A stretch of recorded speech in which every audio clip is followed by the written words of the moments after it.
Nasubukan mo na bang magluto ng crispy chicken feet? Yung sobrang lambot na pwede mo nang kainin pati buto. Kung hindi pa, para sa iyo ang video ito. Tara, simulan natin ang pagluluto. Kumuha ako dito ng pressure cooker at ilalagay na natin itong ating mga nalinisang chicken feet. Matapos natin mailagay yung ating mga chicken feet na lulutuin ay maglalagay na din tayo dito ng bawang.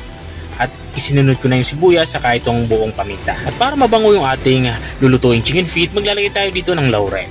At saka lalagyan ko ng 2 dakot na asin para may alat na habang ito ay niluluto. At matapos kong mailagay yung mga pampalasa natin, bubuhusan ko na ito ng tubig. Ang tubig naman ay ka-level ng ating chicken feet na lulutuin para sigurado tayong hindi ito matutuyuan ng tubig. At haluin muna natin ito para umilalim yung mga sangkap natin. Saka natin ito tatakpan. Ipi-pressure cook nga natin sa loob ng 1.5 oras. At sa unang kulungan ito, kapag tumunog na itong whistle niya, ay ito na yung sign para pahinaan natin yung apoy at dito na tayo magbibilang ng 1.5 oras. At habang nga tayo ay nag-aantay matapos yung 1.5 oras, ihahanda ko na din yung ating breadings. Unang ilalagay ko yung 2 cup na harina. At sinunda ko ito ng kalahating cup na cornstarch. Maglalagay na din ako dito ng asin para may lasa na. Sasabayan ko na din ito ng black pepper powder or pamintang durog. Saka ko lalagyan ng bawang. Ang bawang na ginagamit ko dito ay sariwa dahil wala nga ako mahanap na garlic powder. At matapos natin mailagay yung mga pampalasa natin ay haluin lang natin ito ng maigi para magsama-sama na itong ating mga inihalong pampalasa dito sa ating harina sa cornstarch. At balik tayo dito sa ating pinipressure cook na chicken feet. Matapos nga ng 1.5 oras ay dito ay pasisingawin ko na itong ating pressure cooker. Take note, maging maingat sa pagbubukas ng ating pressure cooker. Dapat na isingaw lahat ng pressure na manggagaling dito sa loob. Matapos nga ng 1.5 oras, kita nyo naman ay buong-buo pa rin yung ating chicken feet pero napakalambot na nito. Ang gagawin nga natin dito ay maingat natin to ililipat sa malinis na lagayan. Ito magkadurog-durog. At matapos ko ito malipat at mapalamig ay dito naman sa parteng ito ay magsisimula na tayo mag-coating. Ang gagawin natin dito ay isa-isa natin itong ginawa nating breadings. Papaikot-ikutin lang natin ito dito sa ginawang dry mixture. Papaikot-ikutin natin to katulad ng pagpapaikot-ikot ng jowa mo sa'yo.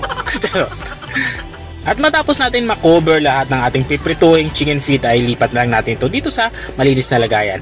At kung nanonood ka pa rin hanggang dito sa kalagitnaan ng aking video, ibig sabihin ay nag-enjoy ka. Baka pwede mo naman i-comment kung taga saan ka para alam ko kung hanggang saan umabot ang aking video. At balik na tayo dito sa ating nilulutong ulam. Dito sa parte ito ay nagpapainit na ako ng mantika.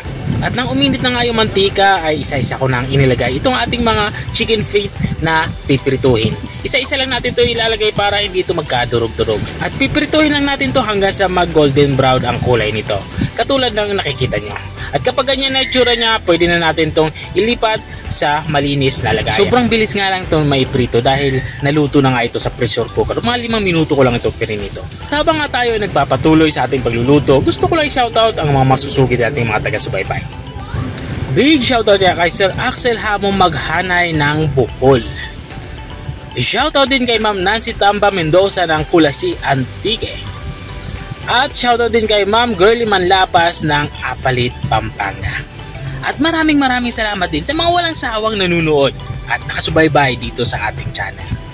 At balik na tayo dito sa ating nilulutong ulam. Dito nga sa parteng ito ay natapos na ako magprito at ready nang iserve itong ating ulam pananghalian. Iserve ito kasama ng mga paborito nating sausawan. Meron nga tayo dito sausawan na suka, sili at bawang na may sibuyas. At ito na nga yung ating crispy chicken feet na pwede mong kainin pati buto sa sobrang lambot.